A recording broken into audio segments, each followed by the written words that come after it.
नमस्कार, मैं रचना शर्मा। चढ़ती कला टाइम टीवी देख रहे सभी दर्शकों का स्वागत करती हूं। आप देख रहे हैं हरियाणा के विशेष समाचार। हरियाणा के मुख्यमंत्री नायब सिंह सैनी ने अधिकारियों को निर्देश दिए कि प्रदेश सरकार द्वारा चालू की गई कल्याणकारी योजनाओं को बदस्तूर जारी रखा जाए और कार्य में पूरी पारदर्शिता बरती जाए। मुख्यमंत्री नायब सिंह सैनी ने चंडीगढ़ में विभिन्न विभागों के वरिष्ठ अधिकारियों की बैठक की अध्यक्षता की। मुख्यमंत्री ने इस अवसर पर कहा कि पहले की गई सीएम घोषणा को तय समय में पूरा किया जाएगा। इसके साथ ही जन संवाद एवं सीएम विंडो पर आई शिकायतों का प्राथमिकता में से समाधान किया जाएगा। उन्होंने अधिकारियों को पूरी ईमानदारी से कार्य करने की सलाह देते हुए कहा कि वे विभिन्न योजनाओं और परियोजनाओं को पूरा करवाने में पूरी पारदर्शिता बरतें और राज्य सरकार का मुख्य ध्येय अंत्योदय की भावना से काम करते हुए समाज के गरीब से गरीब व्यक्ति तक योजनाओं और सेवाओं का लाभ पहुंचाना है।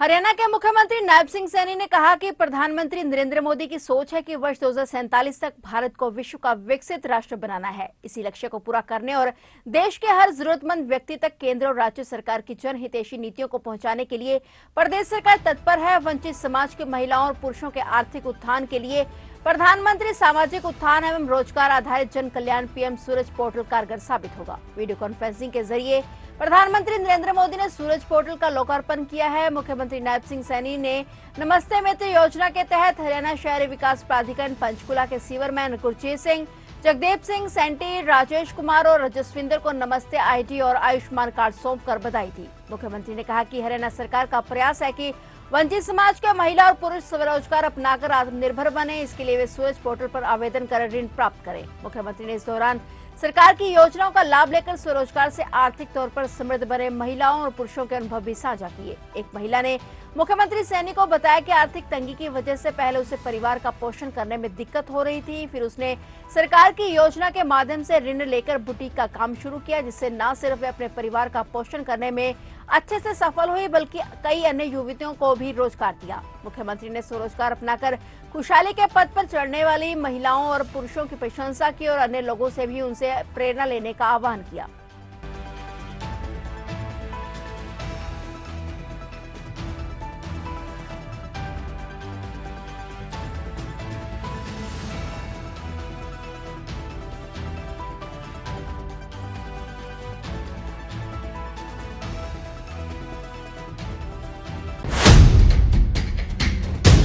मुख्यमंत्री नायब सिंह सैनी ने कहा कि सरकार द्वारा दीनदयाल उपाध्याय अंत्योदय परिवार सुरक्षा यानी दयालु योजना क्रियान्वित की जा रही है। इस योजना के तहत 1,80,000 रुपए से कम आय वाले परिवारों के सदस्य की आकस्मिक मृत्यु हो जाने पर 1 लाख से 5 लाख रुपए की आर्थिक सहायता प्रदान की जाती है। मुख्यमंत्री नायब सिंह सैनी दयालु स्कीम के तहत राज्य के 2,200 परिवारों को 108 करोड़ रुपए की राशि जारी कर रहे थे। इस अवसर पर मंत्री जेपी दलाल भी मौजूद रहे। मुख्यमंत्री ने कहा कि किसी गरीब परिवार के 6 वर्ष से 60 वर्ष तक की आयु के सदस्य की अचानक दुर्घटना होने पर मृत्यु या 70% दिव्यांग हो जाने पर सहायता प्रदान की जाती है। इसमें 6 से 12 वर्ष आयु तक 1 लाख रुपए, 12 से 18 वर्ष आयु तक 2 लाख रुपए, 18 से 25 वर्ष आयु तक 3 लाख रुपए, 25 वर्ष से 45 वर्ष आयु तक 5 लाख रुपए तथा 45 से 60 वर्ष आयु तक 3 लाख रुपए की आर्थिक सहायता प्रदान की जाती है। इस लाभ में 18 से 40 वर्ष आयु वर्ग में प्रधानमंत्री जीवन ज्योति बीमा योजना के तहत मिलने वाली 2 लाख रुपए की राशि भी शामिल है। मुख्यमंत्री ने कहा कि इस योजना के तहत अब तक 4,327 लाभपात्रों के बैंक खातों में 166 करोड़ 23 लाख रुपए की राशि सीधे डाली गई है। इस प्रकार अब तक कुल 7,211 लाभपात्रों को 274 करोड़ 23 लाख रुपए की आर्थिक सहायता प्रदान की जा चुकी है। और मुख्यमंत्री नायब सिंह सैनी ने यह भी कहा कि वर्तमान रबी फसल में ओलावृष्टि से हुई फसली नुकसान के लिए ई क्षतिपूर्ति पोर्टल 15 मार्च तक खोला गया है। किसान ओलावृष्टि से हुए फसली नुकसान को पोर्टल पर अपलोड कर सकते हैं। मुख्यमंत्री ने वर्ष 2023 के दौरान बाढ़ के कारण खराब हुई नरमा की फसल संबंधी 12 जिलों के किसानों को 87 करोड़ 95 लाख रुपए की मुआवजा राशि जारी की। इनमें भिवानी, चरखी दादरी, फतेहाबाद, गुरुग्राम, हिसार, झज्जर, जींद, महेंद्रगढ़, रेवाड़ी, रोहतक, सिरसा और सोनीपत शामिल हैं। उन्होंने कहा कि सरकार ने वर्ष 2023 के दौरान बाढ़ से खराब हुई नरमा की फसल का मुआवजा प्रदान कर दिया है। इस प्रकार सरकार सदैव किसानों की सहायता के लिए तत्पर है और इससे पहले भी सरकार ने किसान हित में ही अनेक निर्णय लिए हैं। मुख्यमंत्री ने कहा कि वर्ष 2023 के दौरान बाढ़ से खराब हुई नरमा की फसल का मुआवजा लेने के लिए 2,43,287 एकड़ भूमि का पंजीकरण करवाया गया। इनमें से वेरिफिकेशन के बाद 84,483 एकड़ भूमि के खराबे की पुष्टि हुई, जिसका किसानों ने ई क्षतिपूर्ति पोर्टल पर अपलोड किया। इसकी वेरिफिकेशन के बाद प्रदेश के 33,483 किसानों को मुआवजा दिया जा रहा है। मुख्यमंत्री ने कहा कि इससे पहले भी वर्ष 2023 के दौरान आई बाढ़ के कारण हुए नुकसान की भरपाई के लिए अन्य फसलों को 130 करोड़ 88 लाख रुपए का मुआवजा किसानों को सरकार द्वारा पहले ही जारी किया जा चुका है। इस प्रकार किसानों को वर्ष 2023 के दौरान 218 करोड़ 83 लाख रुपए का मुआवजा दिया जा चुका है। मुख्यमंत्री नायब सिंह ने कहा कि सरकार सभी नागरिकों को सामाजिक सुरक्षा प्रदान करने के लिए संकल्पबद्ध है। इस दिशा में समाज के कमजोर वर्गों को सामाजिक सुरक्षा पेंशन के अलावा चिकित्सा सुरक्षा भी प्रदान की जा रही है। मुख्यमंत्री ने वित्तीय सहायता 3 व 4 स्टेज कैंसर रोगी पोर्टल का शुभारंभ भी किया। उन्होंने कैंसर एवं 55 अन्य दुर्लभ बीमारियों से पीड़ित लोगों को वित्तीय मदद के लिए 2 नई योजनाओं का ऑनलाइन शुभारंभ किया। मुख्यमंत्री ने कहा कि अब कैंसर के 3 और 4 स्टेज के रोगियों को भी प्रतिमाह 3,000 रुपए की आर्थिक सहायता मिलेगी। कैंसर एवं 55 अन्य बीमारियों से ग्रस्त व्यक्ति सरल पोर्टल के माध्यम से ऑनलाइन आवेदन करके लाभ उठा सकते हैं। उन्होंने कहा कि यह वित्तीय सहायता किसी अन्य सामाजिक सुरक्षा पेंशन योजना के तहत मिल रहे लाभ के अतिरिक्त होगी। यह योजना सभी आयु वर्ग के लोगों के लिए क्रियान्वित की गई है। इसमें वार्षिक आय 3 लाख रुपए से कम होनी चाहिए। उन्होंने कहा कि कैंसर पीड़ित मरीजों को एक सहायक सहित हरियाणा राज्य परिवहन की बसों में उनके घर से कैंसर संस्थान तक मुफ्त यात्रा सुविधा भी दी जा रही है। मुख्यमंत्री सैनी ने कहा कि कैंसर रोगी सिविल सर्जन द्वारा सत्यापित मेडिकल रिकॉर्ड के साथ सरल पोर्टल पर आवेदन कर सकते हैं और इसके बाद जिला समाज कल्याण अधिकारी द्वारा ऑनलाइन मंजूरी दी जाएगी। देखिए, सरकार किसान हित की सरकार है और किसान के अगर फसल का कोई खराबा होता है, सरकार उसके ऊपर तुरंत तत्परता से काम करते हुए उस तक मुआवजा पहुँचाने का काम करती है और ध्यान भी रखती है कि कहीं पर किसी प्रकार की अगर किसान की फसल के ऊपर प्राकृतिक आपदा आती है, उस प्राकृतिक आपदा के कारण उसको नुकसान होता है तो उसकी भरपाई के लिए सरकार समय समय के ऊपर एक पोर्टल के माध्यम से उनका रजिस्ट्रेशन करके उन तक मुआवजा पहुंचाने का काम करती है। और उसी कड़ी के अंदर आज 2023 जो खरीफ की फसल है उसके खराबे का, जो नरमा की फसल है, कॉटन की फसल, उसके खराबे का, चाहे वो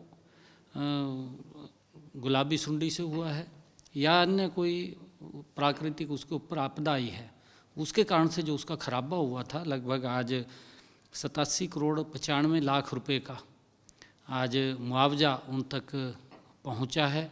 और क्योंकि सरकार लगातार ये पोर्टल जिसके ऊपर अगर किसान की फसल खराब होती है वो अभी भी खुला है। हम परमपिता परमात्मा से ये प्रार्थना भी करते हैं कि हमारे जो किसान हैं वो कुशल रहें, किसी प्रकार की उनके ऊपर प्राकृतिक आपदा ना आए और अगर कोई इस प्रकार की दिक्कत परेशानी आती है तो सरकार पूर्ण रूप से किसान के साथ खड़ी है ताकि किसानों को किसी प्रकार की दिक्कत नहीं है।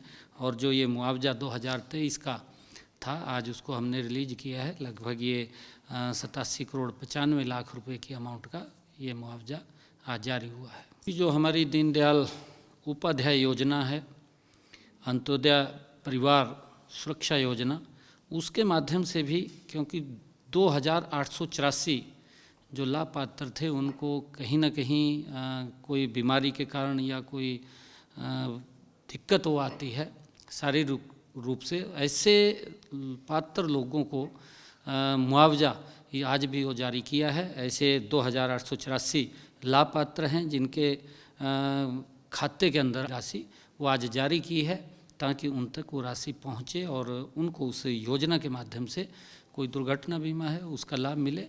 ये सरकार की योजनाएं हैं, आज उसको भी हमने पैसे को रिलीज किया है, उसको जारी किया है। और इसके अंदर जैसा मैंने बताया है कि जो लाभपात्र व्यक्ति हैं, सरकार ने जिन परिवारों की आय 1,80,000 रुपये से कम है, ऐसे परिवारों को जो 6 वर्ष से लेकर के 12 वर्ष तक है उनको 1 लाख रुपये, और जो 12 वर्ष से लेकर के 18 वर्ष तक है उनको 2 लाख रुपये, और जो 18 वर्ष से अधिक और 25 वर्ष तक हैं उनको 5 लाख रुपये, और जो 3 लाख रुपए, जो 25 वर्ष से अधिक और 45 वर्ष तक हैं उनको 5 लाख रुपए, और 45 वर्ष से 60 वर्ष तक उनको 3 लाख रुपए की सहायता ये इस योजना के माध्यम से, दयालु योजना के माध्यम से उन तक दी जाती है।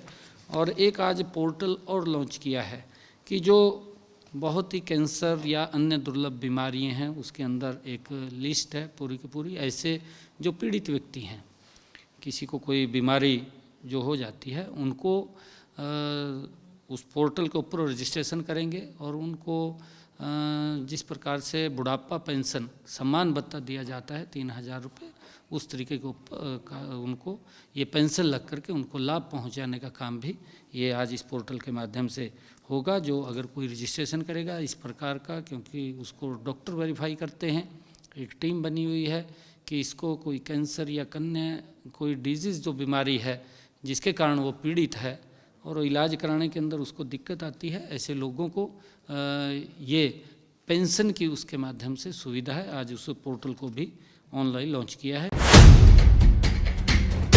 सीएम सैनी ने कहा कि पिछले 9.5 सालों में हरियाणा कई मामलों में आगे रहा है। बड़े राज्यों में प्रति व्यक्ति आय, प्रति व्यक्ति जीएसटी संग्रहण, कारों के उत्पादन, एमएसपी पर सर्वाधिक 14 फसलों की खरीद करने, परिवार पहचान पत्र के माध्यम से रियल टाइम डाटा उपलब्धता, खिलाड़ियों को सबसे ज्यादा सम्मान राशि देने वाला, 100% पढ़ी लिखी पंचायतों वाला, 72,000 से अधिक सोलर पंप लगाने, पंचायतों में महिलाओं को 50% प्रतिनिधित्व देने, अनेक मामलों में हरियाणा पहले स्थान पर है। मुख्यमंत्री नायब सिंह ने कहा कि प्रधानमंत्री नरेंद्र मोदी के नेतृत्व में आज भारत का नाम दुनिया में चमक रहा है। उन्होंने कहा कि विकसित भारत संकल्प यात्रा के दौरान लोगों ने कहा कि गांव-गांव और घर-घर पहुंचकर लोगों को सरकारी योजनाओं का लाभ देने वाली भाजपा सरकार ऐसी पहली सरकार है। जबकि 2014 से पहले की सरकारें नारा तो देती थी कि गरीबी हटेगी, परंतु वोट देने के बाद सरकार को ढूंढना पड़ता था। उन्होंने कहा कि पूर्व मुख्यमंत्री मनोहर लाल के आशीर्वाद और सहयोग से वर्तमान प्रदेश सरकार जनता की उम्मीदों पर खरा उतरेगी।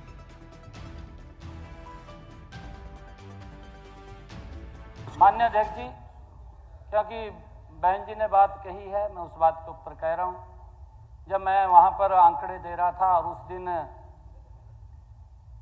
मेरे ख्याल से मैंने पूछा भी, हाथ भी खड़े करवाए मैंने लोगों के, काफी लोग थे, 2-2.5 हजार लोग थे। जब मैं जज्जर में गया 2-2.5 हजार लोग थे, मैंने ज्यादा नहीं, जितने थे उतने में कह रहा हूं। माननीय अध्यक्ष जी, जब मैं वहां पर गया तो नौकरी की बात हो रही थी। जब मैंने हाथ खड़े करवाए भी, कितने लोगों को बिना पर्ची बिना खर्ची के नौकरी मिली। ये जज्जर के लोग गवाह हैं इस बात के। आप इस बात को जान भी सकते हैं। मेरे ख्याल से जो वहां लोग बैठे थे 25-30 लोगों ने हाथ खड़ा किया भी, हमारे घर के अंदर नौकरी लगी है, बिना पर्ची के बिना खर्ची के लगी है। वहां पर हाथ खड़ा किया, मुझे खुशी हुई उस बात की। और फिर एक और बात कही आगे, हमारी बहन कह रही हैं कि क्या किया है। देखिए, जब ट्रांसपेरेंसी आती है, माननीय अध्यक्ष जी, अगर कोई ट्रांसपेरेंसी करता है उसका उदाहरण भी प्रस्तुत होता है।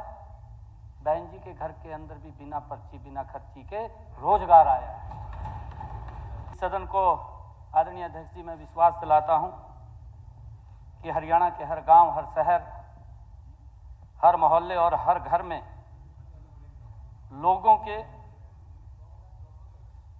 समस्याओं को जिस प्रकार से मनोहर लाल जी ने पहले भी इस काम को आगे बढ़ाया है, हम मजबूती से इस कार्य को और गति से आगे बढ़ाने का काम करेंगे। और आदरणीय मनोहर लाल जी का आशीर्वाद, उनका सहयोग हमारे साथ है। मैंने कहा है, मैंने शुरू में ही कहा है ये बात। तो ये थे हरियाणा के विशेष समाचार, और नए समाचारों के साथ फिर से हाजिर होंगे। तब तक के लिए देखते रहिए चढ़ती कला टाइम टीवी।